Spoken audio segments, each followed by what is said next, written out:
Good afternoon. For the second time I'm saying that. I am vlogging today to share a little story. I started reading this book, Key Person of Influence, which I got at that DED conference I went to on the weekend. And one of the chapters talks about telling your story and what it is that you're passionate about and how you got to where you're going to go. Well, because I'm not feeling the greatest today, and that's the first time in ages I've actually felt like, oh no, I'm coming down with something. Quite sinusy, and I feel a little bit in the chest. I'm grateful that today is my rest day, which means I'm just doing walking back and forth between my clients, and I only have one more session to get through later today. But I thought, you know what? I'm actually going to try and implement something from the book, and I'm going to tell a story. So I'm going to tell a story of how I got out to Australia. And it all is thankful because of a beach ball. If it weren't for a beach ball on Waikiki over 9 years ago, I may not be in this situation. Or then again, it could have been if I hadn't been in a bad relationship, I wouldn't be where I am today. Or it could have been if I hadn't been working for a company that I didn't enjoy, who wouldn't give me my annual leave, then I wouldn't be where I am today. Looking back at everything that's gotten me to where I am in Australia, it was a lot of adversity, bad things. A lot of bad things that I've managed to overcome. I've looked at something negative and always turned it into something positive. Every experience has helped me grow and become a bit stronger. So to get back to the story and how a beach ball got me to Australia, I had decided one New Year's that I wanted to travel internationally and use the passport and go to somewhere that still spoke English. And I couldn't figure out where I wanted to go. Originally I thought I'll go to London, but then they had had all the train bombings. I thought, well, that's not safe. I'm not going to go there. And then I thought, oh, maybe I'll go Australia. Maybe I'll go New Zealand. I have no idea. And I was out on New Year's Eve with my girlfriend, and I ended up meeting an Australian guy while I was there to give my New Year's Eve kiss to, because my partner at the time was actually in Vegas, and what happens in Vegas stays in Vegas, and I wanted my New Year's Eve kiss, and I told my girlfriend, the next guy that walks by, I'm getting my New Year's Eve kiss. Turns out he was Australian, got his name briefly, and thought nothing of it, never saw him again for that time being. And I thought, well, that's it. I've made my mind up. I'm going to Australia. That's where I'm going to go this year. Fast forward a couple weeks, and I decided I'm going to put my annual leave into the job I was working at, and I wanted to take a 2-week holiday.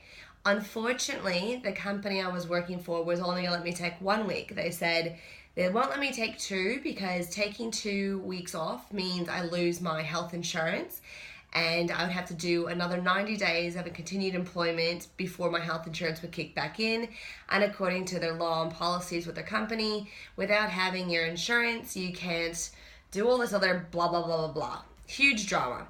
But the company had branches located in Australia. So while I was at work doing a job that I wasn't really happy in anymore, I started branching out and talking to the Australian offices and just finding out about cost of living and what's involved and what's there to do when I come out on a holiday. Because I still decided I'm going to take this trip regardless if they give me the time off and regardless if I get my insurance or not. So I went back and forth for quite a number of days before they finally said, look, you can take your 1 week, you get your other week unpaid, and you'll just have to deal with not having insurance. I said, that's fine. And then something had happened, and then they came back into declined, refused, took it all back. So at that point, I decided I'm just going to put my 2 weeks notice in and be done with the job, which meant I no longer had employment. The relationship I was in was really not pleasant anymore, and I needed a change. So I picked up my stuff and went down to Waikiki Beach. A moment of just chilling out by the water, and this big beach ball came over and hit me. Kind of woke me up out of my thought pattern. I look over and it's this young boy, and I said, oh, is this yours? Not knowing where it came from. And he said, yes, and I gave it to him. And then behind me was a lady who said, no, that's not his ball. And I noticed her accent. I was like, oh, where's your accent from? Are you from New Zealand or Australia? She's like, oh, I'm from Australia. And so I started chatting her up and telling her where she could take her kids along Waikiki Beach and things to do that are absolutely free that only locals know about. And I told her that I'm planning a holiday to Australia. I just quit my job, so I'll be starting from scratch. But I just need to get away and have some time out. And then she told me that her sister rented out rooms to international students. Even though I wasn't a student at the time, I said, oh, well, what's the harm? I'll give her my email, give her my phone number. And if things work out that I can meet this lady in Australia when I come out on holiday, maybe I can stay. Which prompted me to think even more.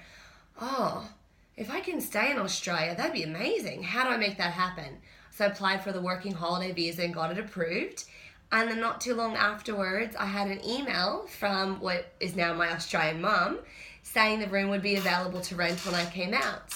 So I no longer had a job. I no longer had my relationship that was working very well. I decided I'm picking up. I'm coming to Australia.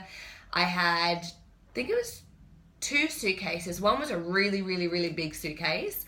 I had $2,000 and a credit card, and that was it. And I came out with my mom for 2 weeks to have a vacation together. In the process, my Aussie mom came and picked us up, took us to see the room, and I felt like home instantly. That's the best place and the best feeling I'd had when we're sitting out on her veranda and they'd made a homemade chicken noodle soup and she got to meet my mom, and they were such lovely people that I felt for the first time like, this is where I want to stay, this is where I want to be. And so I sent my mom back home to my place in Hawaii with the keys. I told her to let the people that I was renting the room from keep everything in it.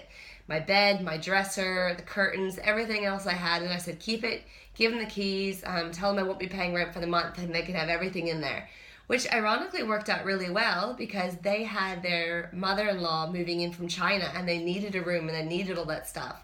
So when you talk about serendipity and things working in the way they should and the law of attraction, everything started to really fall into place despite what started off as the bad relationship, not liking the job, being told you can't take this trip, you can't go there, and not even knowing where I was going to go. It ended up working out to be amazing, and here I am in Australia.